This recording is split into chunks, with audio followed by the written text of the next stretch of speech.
Hello everyone and welcome to this week's Everton show. Just 3 games to go now, and although European football has already been assured for next season, the target now is to be in a position to take advantage in the event of Arsenal's alarming slump stretching to the season's end. The top 5 is just about out of reach, but the top 6 certainly isn't. Joining me this week in the studio to discuss all this and more are Ian Snodin and Peter Reid. Reedy, welcome to the Everton show. I love your telly voice. It's marvellous, isn't it? But delighted my debut. Thanks for inviting me, and I've got the club blazer on, as you can see. Anyway. Yeah, thank you very much. Looking forward to it with the top man, Mr. Snowden. Chelsea were just too good for us, weren't they, last week? Yeah, but by the way, did the best. We were good enough on the day. Plenty more to come from these two in the next hour or so. In fact, I may struggle to get more than a word in edgeways on this week's programme. However, we do need to make sure that we have time to show these.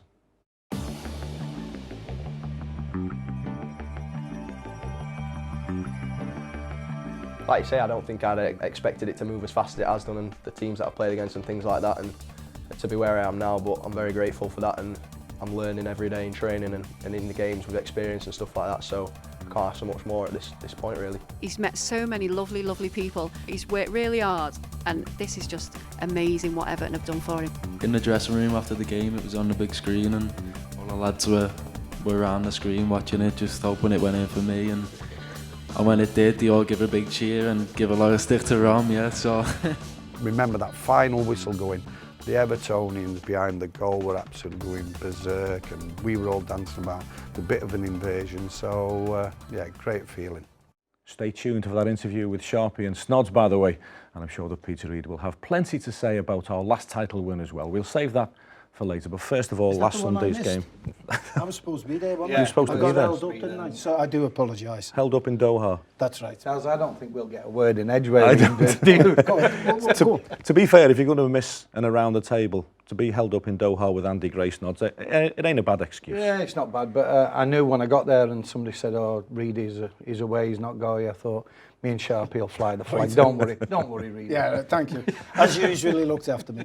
We've gone off track already, so let's keep going. How is Andy? How's Andy Gray? Funny enough, he's back home in England. He just had a hip replacement. I spoke to him today. He feels great. So I'll most probably, when I come back from Doha, I'll shoot down and take it for a nice quiet dinner. You're going to put some socks on? Hey, listen, when you go over it's there. the style, son. You know what I mean? Style. It hasn't reached Doncaster yet. He's always had style, I've got to admit. I expect him turning up with an hat on. Listen, in this game, if you look after your body, you know, and rehydrate properly, you know, there's nothing wrong with that, as we did when we were players. That's what it's about. This is going to be a long hour, isn't it, just? This is going to be a long hour. What was the last game? Chelsea. Let's talk about Chelsea. The result didn't flatter Chelsea, really, did it? Not at all. They're a good side, as Reid said in the opening bit. They're going to be champions. There's no question about that. They've got some exceptional players. I thought defensively, first half, we did well to contain them. I thought Idrissa Gueye did a great job on Eden Hazard. But then, when they got the first goal, they looked solid. They looked as though they could counter-attack any time and score. And difficult game for us, really was. With great respect to the Everton substitute, Fabregas, William, come on. Just it tells you. If you're looking at teams, in quality teams, have a look at the bench. Therein lies the difference. OK, now down at our USM Finch Farm training ground, we regularly have young visitors in to meet the players. There's always a very good reason for doing so, and one young fan in particular recently tugged at the heartstrings of Romelu Lukaku.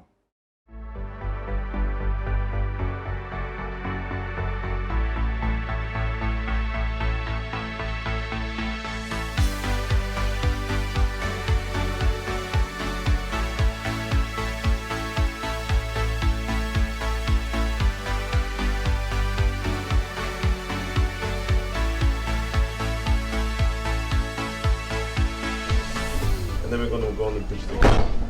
Okay? And then I give you my shot after the game. Good? Good?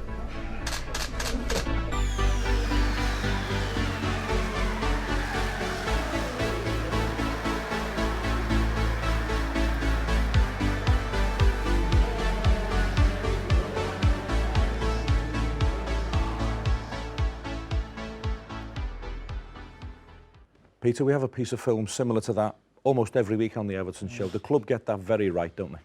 I think in the community and the charity work, it's it's fantastic. It's brilliant. I mean, it's a great football, great tradition, history. But even now, I had a thing for the homeless with David Unsworth, and Jags was there, little Aussie, Sheffin.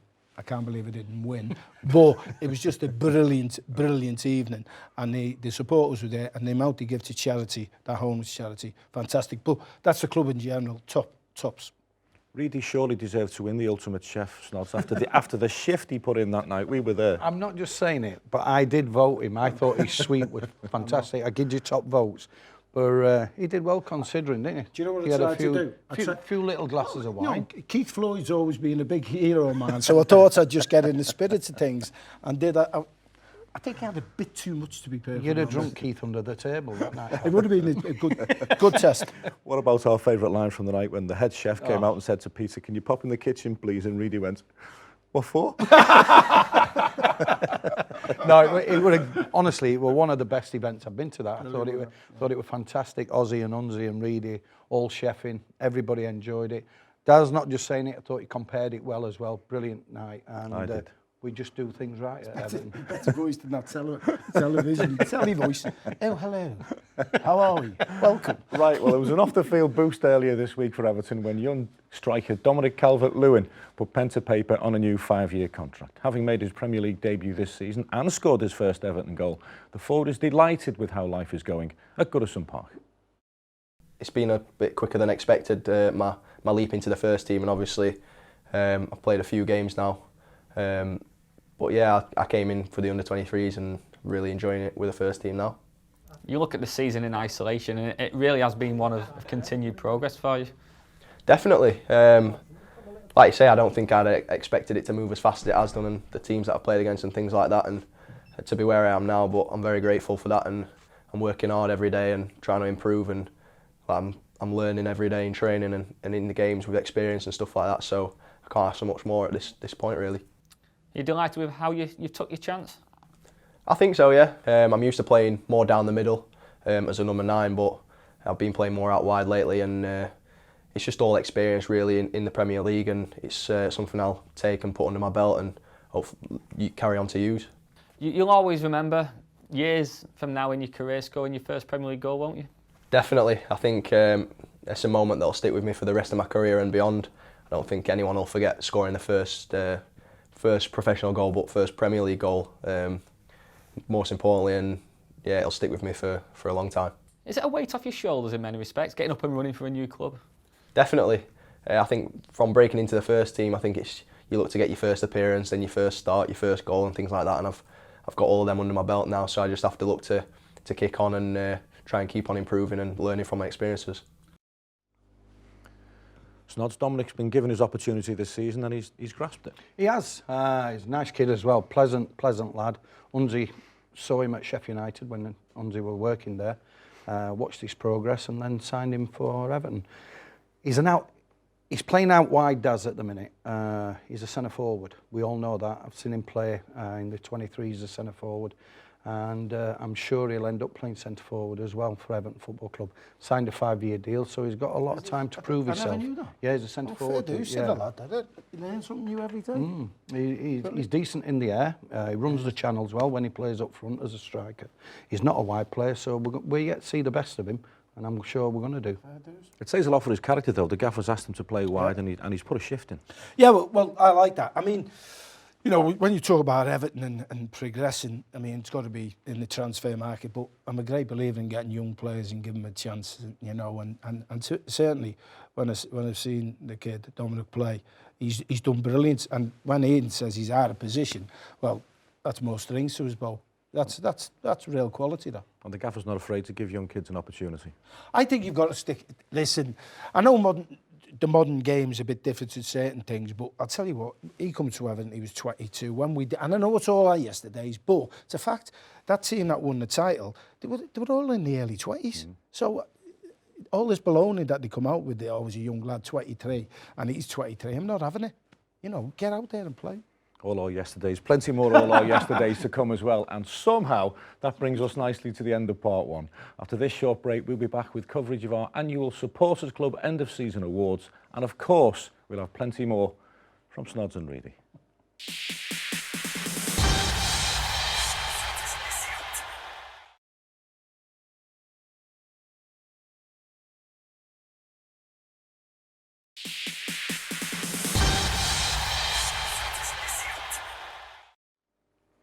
Welcome back. Now, earlier this week, we staged our annual Supporters Club's end-of-season awards when we gathered in the Gladys Street concourse, thankfully adapted to keep out the cold. We were there to celebrate the affiliated Supporters Club's player and goal of the season. The player of the season went to top scorer Romelu Lukaku, and the goal of the season to a teenager who was back at the scene of his strike, Tom Davies. When I picked her up, the space just kept opening up really, and then I've found myself picking myself up off the floor and in a lot of space in the box with a chance to score, yeah. When you say space was opening up, you were closed down, but the little back flick took you clear, didn't it? Yeah, don't really know what happened. It just come out. So yeah, it was good for me to be able to show that part of my game, and to eventually get the chance to finish how I did was great feeling for me. Yeah. It was a lovely little sublime finish, but if I recall correctly, Romelu Lukaku was hinting that he might try and take it off you after the game. Yeah, it was quite good really. In the dressing room after the game, it was on the big screen, and all the lads were around the screen watching it, just hoping it went in for me. And when it did, they all give a big cheer and give a lot of stick to Rom. Yeah, so it was a good moment for me. Yeah. People have spoken about how many late goals we've scored, but of course, you got one of the quickest that we've seen here for years. That must have been a surreal moment. Again, another one. Yeah, it was an odd start to the game because it was the joy of going 1-0 up, and then before you know it, you're 2 down. So it was an unusual one again, but it was one I can cross off my list. Yeah. A first-minute goal, you can cross that off your list. Have you always scored goals from midfield, Tom?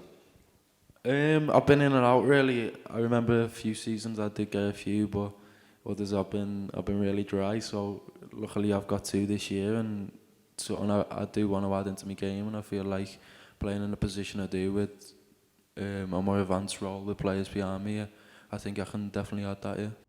We were there, Snods. It was slightly surreal to be in the Gladys Street concourse, the lower Gladys Street, but it looked great, didn't it? It did look great. It surprised me when I got there. I thought it was decked out brilliantly. Fans turned out from everywhere, and it was a good night. Tom Davies, deservedly, I thought, got the goal of the season, and he spoke well as well for a young lad these days. They're taught how to speak properly in front of the TV cameras.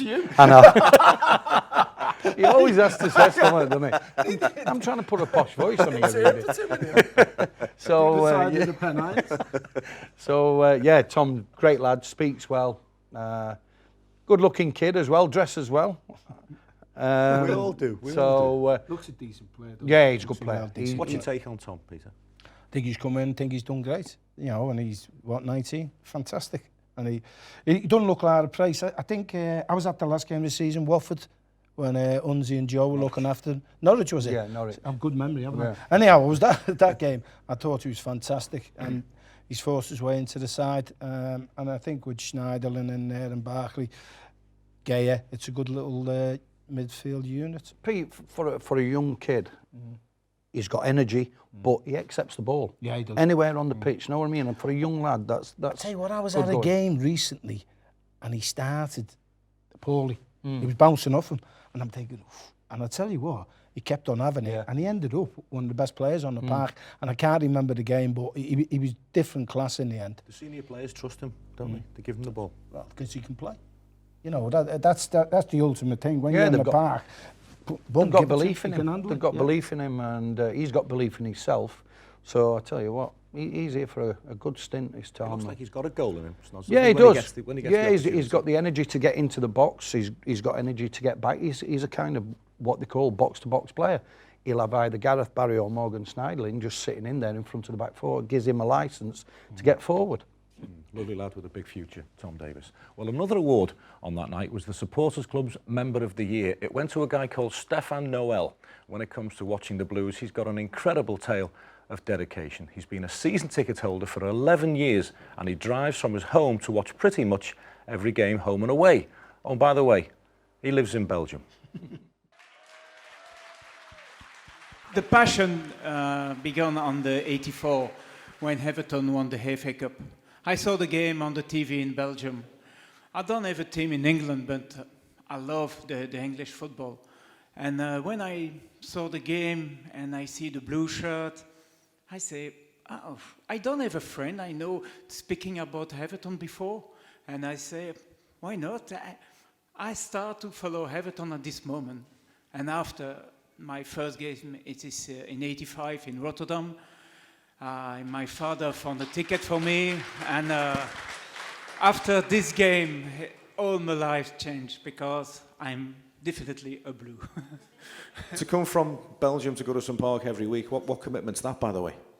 It's unbelievable, isn't it? Incredible, all the way from Belgium. I mean, my mates can't even get a ticket and only live around the corner. I don't know how you manage it. How do you get a ticket? No, it's fantastic commitment, brilliant, and that's what the club does to you. It just grabs you, doesn't it? It's a passion, it's a love affair. It's a great place to be. That's some story, Pete, isn't it? Well, fantastic, isn't it? And I mean, it's different. By the way, driving them motorways, obviously you'll have to come up the M6, and it's the biggest car park in the world. But that just shows you the appeal of Everton Football Club. It must have been your team as well, because we were talking to him, Daz, weren't it? And it was in '84 when he watched you in the cup final against Watford that inspired him to watch to start supporting Everton. Right, we've got a good few minutes to have a good conversation. Let's have a little chat about your career, Peter. Before you actually joined Everton, there was an opportunity 18 months or 2 years before, wasn't there? Yeah, I started at Bolton Wanderers. Well, played for Highton Boys down the road, won the English Schools Trophy, first time team to do it. Alan Bleasdale was the coach, moved on from Bolton, had a few injuries, and I had a contract dispute. It was a little bit different then because they still held your registration when your contract was up, without going into the details. Well, I just have. But I turned down Arsenal and Wolves, and then turned down Everton over various things. And then I broke my leg again and done my knee. I was about 21, 22 when I was going to go to Everton. And then I ended up coming 4 years later, after only playing about 50 games in 4 years through injuries. Could you have dreamt what the next few years would bring? Well, no, because it was, as everybody knows, who knows the history of Everton, we had a right struggle, and it didn't help across the park. They were winning Everton. But what I thought when at the time was decent players, young players, lack confidence. Confidence is a massive thing in every sport. And then we went on a run after a bad Christmas. I think Wolves beat us 3-0. I think Andy was going back to his old club as skipper, who wasn't happy. And then, but after that, we just kicked on. We just kicked on, and it was, well, the best time of my football life, because it was a brilliant side with brilliant players, and we had a camaraderie on the pitch, but we had her off the pitch, which is great. I'm not just saying it because he sat next to me, but I tell you what an inspirational player he were. For me personally as well. Because I didn't do myself justice when I first came and played alongside him in midfield. But he was one who kept saying, look, come on, it'll come good.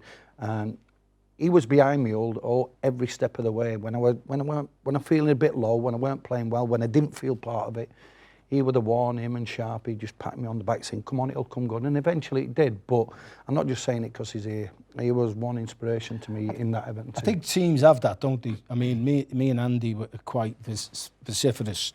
Well, as you know from watching the telly now, but we started taking the mick. And it brought the young lads out, and that's what you got to do, because and when you're on the park, and sometimes listen, it's all right playing well when you're winning. That's a given. Yeah. But I'll tell you what, when you're under the cosh and you got a battle, that's when you see teams, and that's when I thought, good side this, we dug in games and battled games out, and that's why I was successful. The only thing disappointed me on him once or twice, he pulled out of tackles. Oh, God. I had to, especially in the derby. I had to read it. Football them days was different. You used to be able to put your foot in, and you know what? Hey, listen, I don't like anyone going over the top, coming in from behind. But we should let skillful players. But you know when you go to ground and you make a tackle, they blow up these days. But if I was a skillful player, I'd want people to go to ground, because then you can nick past them. So I think it's gone the other way, in sort of it's become a non-contact sport, and I even think the fans like a good tackle. Don't you? Pete, it was an art. Yeah. So tackling is an art. So we've got to get that balance, haven't we? And I'll tell you what I'll do before I get off my soapbox. Anyone caught diving, retrospectively, should get 3 games. Yeah. I'll tell you what, that would stop it tomorrow. Yeah, stop it overnight. It We've would. said that in commentary. Well, it's so frustrating when you see him rolling about, not getting on with the game, but diving in the penalty box. We've seen a couple over the weekend. Wouldn't your own teammates sort that? Yeah, they would. They'd have a word with you. Yeah, of course they would. I'll tell you what, if I was playing schoolboy football and I went down, my half would run on the pitch. Yeah. Because you would. When yours would be, hey, don't let, he used to say to me, don't let anybody see you're injured. Wouldn't let you wear green boots either, would he? No, you're right. We're taking another short break now. When we return, we'll be putting the clock back 30 years. We'll show you what happened when Snods and Sharpie got together to discuss our 1987 league title triumph. And I'm sure we'll get some feedback on their performances in front of the camera from Peter Reid.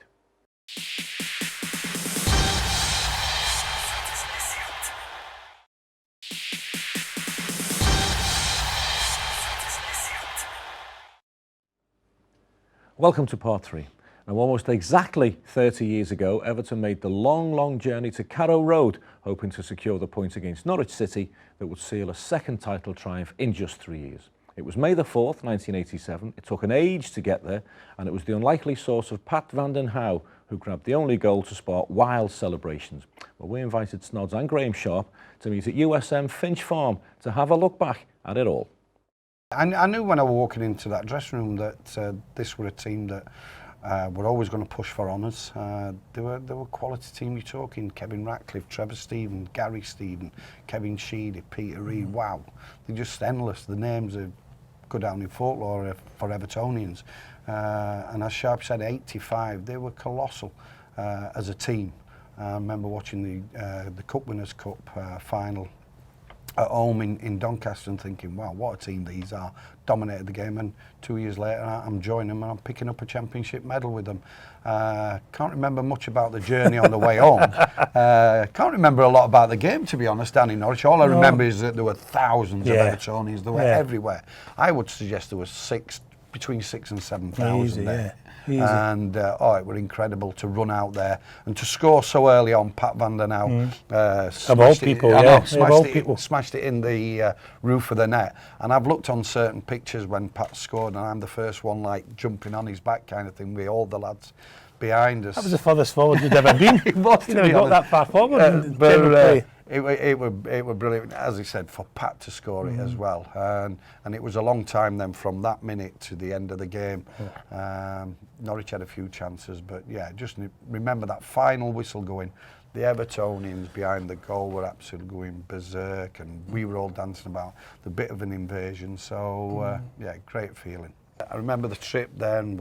I've never had champagne. I've never tasted champagne. So we were on champagne straight after the game. Then they were on wine and lagers on the way home. We were singing. And my wife then, Joanne, were picking me up at Burton Wood Services to take me back to Doncaster after the game. And I remember getting a shout. After Birmingham, I can't remember anything. I think I just went to sleep. So then I gets a shout off Howard Kendall, Snods, we're at Burton Wood, your wife's here to pick you up. And I stood up to get up. I'd been asleep for about an hour and a half, got up, and all my suit were cut to bits. The lads had pinned some scissors, they'd cut the sleeves off my suit, they'd cut my belt and everything. And as I stood up, everything just fell to the floor. And I'm kind of in my boxer shorts, and I've got my bag, and I've come to the front of the coach door, and it's open, and my wife sat there waiting to take me home, and she went, oh my God, good journey. And I just stood there in my boxers, my suit was just cut to ribbon. And that's the kind of lads they were. It was a fantastic trip home, and what a feeling to win the title. Next game, looking up at home. Everybody came to Goodison that day expecting nice day out, not a problem. We'll play the game, get presented with the trophy. Great. Early on, I go in for a challenge with the goalkeeper, Les Seeley, knock him out, catch him in the face, knock him out. So going down at half-time, there's a brawl in the tunnel. We're thinking, this is crazy, we've just come here, just come and compete against us and go away quietly. But they had a centre-forward time, Mick Harford, who was out of the game injured. So as the game was progressing, and we won the game 3-1, and I managed to score, so we got presented with the trophy. So all the looking players went down the tunnel as you'd expect. And as we looked over, there was one left in the dugout, and it was Mick Harford. And they were trying to get him down the stairs, and he was a tough guy, Mick, was trying to get him down the stairs and he wouldn't budge. And he said, I ain't moving until they came off. Let me tell you, we'd done 3 laps of the pitch at Goodison with the trophy and went round. We kept looking to the dugout and said, is he gone yet? Is he gone yet? And eventually when he had gone, we went down the tunnel and into the dressing room and celebrated because he wasn't having I've it. got to admit, he was one bad, wasn't he, mate? And he wasn't having it. I've met him since and we laugh about it now, but he was ready for a scrap then. Walking around with that trophy, the championship, as I say, I knew I'd only been there 4 months, and to see little Reid dancing around the pitch with Ratters were holding it aloft in front of that Gladys Street, which was standing then. It was fantastic. The fans were there right behind us singing champions, and Liverpool had won it previously, so they were singing the song Hand It Over, Hand It Over Liverpool. So yeah, it was a fantastic feeling. Peter, what was Luton Town's problem at the time? Besides me dyed black hair, I think it was getting that. We played him in a few games. We beat him in the semi, Villa Park, I think after coming back from Munich, and that was a tough game, and they were smart from that. Then we went to the season after. We went to play them in the cup on a plastic pitch. They were 2 up, and we got back 2 each. Brought them back to the Goodison, and Gary Lineker got the winner. But all the games, they were a tough side. Foster, Donachie, who were tough boys. Mick Harford up front, who was the hardest man in the world, by the way. We mentioned that before on the VT, but so there was a bit of edge to the games in terms of there was few tasty tackles going on, and there was always and funny enough, I seen Steve Foster, he's the one who had the hard recently, good as gold, and Mick Harford, believe it or not, through Andy, the late great Andy King, is a big pal of mine now. But when he's talking about, trying to get off the pitch, I've given that to Mick Harford. Have a look at that, because you won't be winning one. So, and by the way, the England squad in the summer, new cap, Mick Harford's joined. I thought, oh no, on my life, because he won't let it. Oh, I pulled Robbo. I pulled Robbo and said, hey, listen, you have to go and get us on the ale. I told you we'd have all yesterday, didn't I?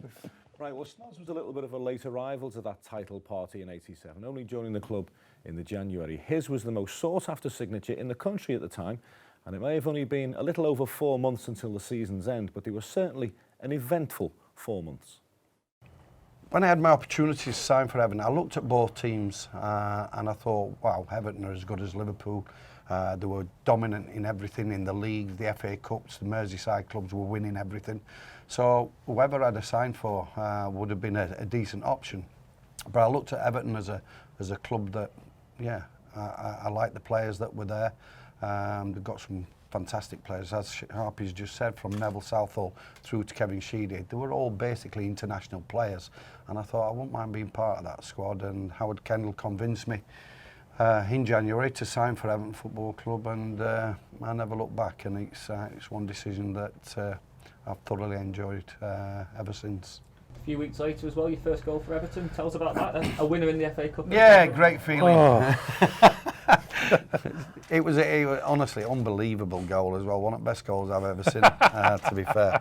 But no, it was at Bradford City. We drew them in the FA Cup, and coming from Leeds and Bradford, obviously local derby, I got dog's abuse off the Bradford City fans from getting off the bus to my team to my name being read out on the by the pitch announcer. It was a frosty day conditions. Adrian Heath went down the right hand side, put a ball in, and a diving header across the centre half. Can't remember who it was. Put the ball in the net, and I jumped on the railings. The Evertonians were all behind that goal, and oh, what a feeling! You scored your first goal for Everton. A few weeks later, you got your first red card. Oh. I've had a few of them in my career, to be honest. I were easy to wind up in them days. It was a game against Charlton, never forget it again. Midfield player called Andy Peake, and just basically it was a goal kick, and I was stood behind Andy Peake waiting for this goal kick to come. And as the ball were in the air, he's gone to elbow me, so I've kind of moved out of the way. And my first reaction was to kick him up the backside for some reason. So I just volleyed him up the backside. Big melee, everybody come running in, and I was trying to get at Andy Peake, and our skipper at the time, Kev Ratcliffe, said, "Snods, calm down," and he grabbed me and he put my arms behind my back as he grabbed me, and Andy Peake just went bang and hit me straight on the chin, flush with a right hook. So, and then the referee come on, sent Andy Peake off, sent me off, and yeah, that was my first sending off for Everton. But I've had a few in my career. I'm not proud of that. What was this fella like when he first arrived at the club? Very. Tell the truth. No, very buoyant. I mean, I think it's a big thing when you come into a dressing room when you've been top man at Donny and Leeds. So it's always difficult, but you always know he got on with the left, but it blistered in pace, handle of football, and at Everton. I mean, I had injuries. Brace had injuries. I mean, that achievement was unbelievable. Southall, who was the best in the world at the time, we had a load of injuries, and this is no disrespect. In fact, it's a compliment. The lads who come on did brilliant, and to be fair, Snods was one of them. Come on and did absolutely fantastic. Very much a squad achievement, that, wasn't it? Your Kevin Langleys, your Alan Harpers, and what have you. It was brilliant, Daz. As I said, that were part of me coming to Everton as well. That unfortunately, Brace, who had a brilliant partnership with him. Yeah. Had got a long-term injury, and Alan Harper was playing in there, and no disrespect to Alan Harper, who could play anywhere, by the way. Right back, centre back, midfield, out wide, fantastic player. We're playing alongside Reid, and I thought, well, I've got a chance of getting in there. It'd be between me and Alan, play alongside him. So I opted for Everton, and it's, as I said, I've said many a time, it's the best choice I've ever made in my life. Don't make him like Alan Harper anymore, do they? No, certainly don't. Right, we're 3/4 of the way through this week's programme. When we come back for the fourth section, we'll be meeting a young baker who made himself very popular down at USM Finch Farm, and we'll be turning our attentions to the valleys of South Wales and the trip to Swansea City.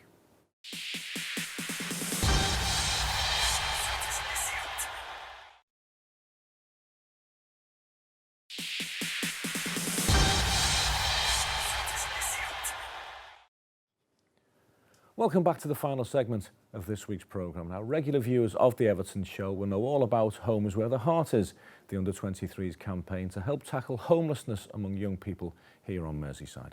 All supporters have been behind the scheme ever since its launch last year, but the recent efforts of one young blue baker led him all the way to USM Finch Farm.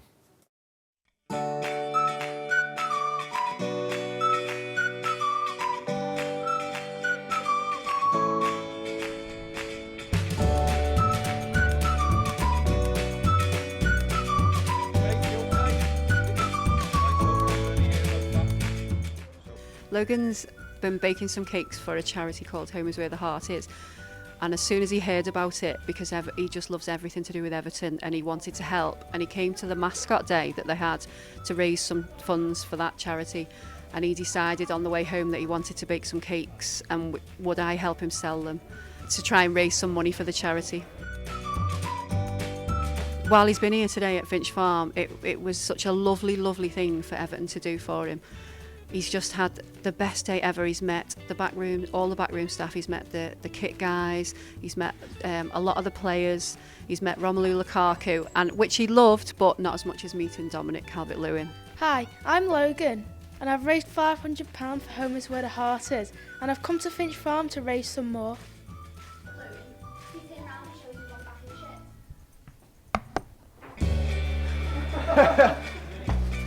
You alright?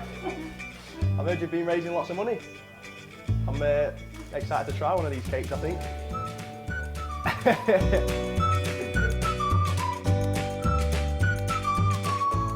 Can you tell me about the Home is Where the Heart Is campaign and why is it important? Obviously it's massively important. Everton as a club is really big on fundraising and things like that, and obviously it helps when you're earning loads of money with the cakes to help to the foundation as well. I know the Under-23 slept out in the stadium a few months ago. What was it like? Very cold. It was freezing, but obviously that's what it's like for people on the street, so it was just a taste that we could get to know what it's like and earn some money whilst we were doing it, but the main thing was it was very cold. And finally, did you have one of my cakes and did you like them? I'll be having a few more, I think. Very nice. That'll stay with him forever. He's met so many lovely, lovely people, and every time someone's walked past him, they've known his name, and he's whispering to him, he's saying, they know my name. And I think he's so proud of himself as well. He's worked really hard, and this is just amazing what Everton have done for him.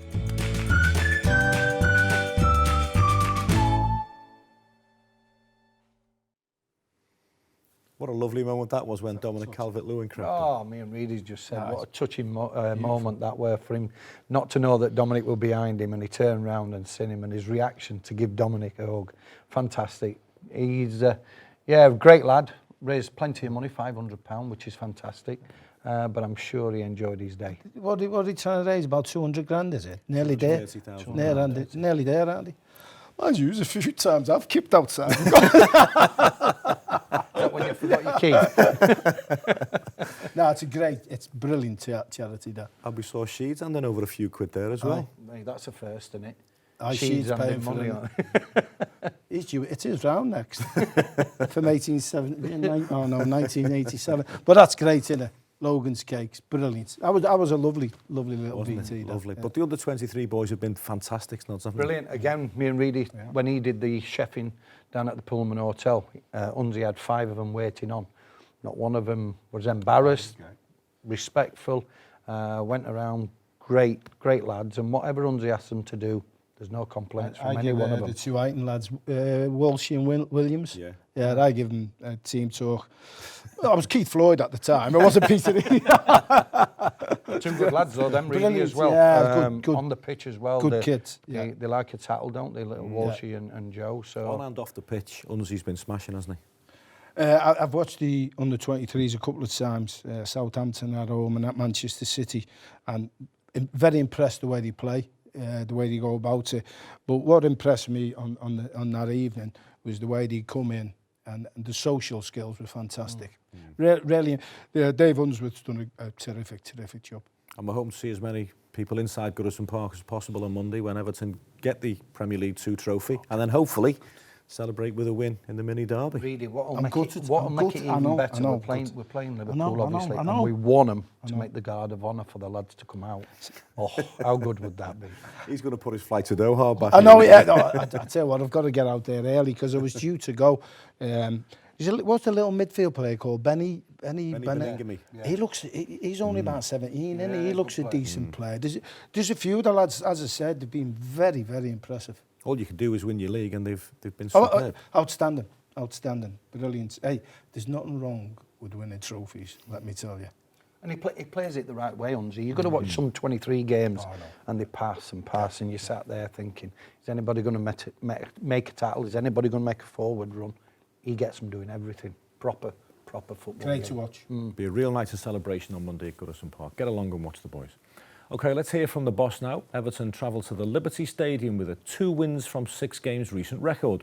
Ronald Koeman accepts that the high standards of the previous weeks haven't been reached of late, but he's hoping that's put right when we travel to South Wales. A team who had a good result last week against Man United. They need points, they need wins to fight against the relegation, and okay, what we can expect is really a strong team. Aggressive team which really focused on to win the game, and that makes it always difficult. Phil Jagielka spoke after the Chelsea game saying the players can't afford to take the foot off the gas at this stage. How do you challenge the players at this stage of the season? I think what we can do, what we can support in that is normal training, aggressive training, prepare the team for the weekend. And of course you expect that the players are motivated to play, and if they are not, or if they are showing differences then I will keep them out of the team, and okay, but we will play with a strong team, and it's always nice to win the game, but we know it's difficult, but I think we need a good win, we need a good game, and to finish really strong the final part of the season. I think we had really a poor last away game. I think we need to do it better. We need more intensity in the game, and I think it's a good opportunity to show our strengths also when we play away from home. Snods, 3 games to go now, starting with Swansea. All we can do is try and get 9 points and see where it leaves us.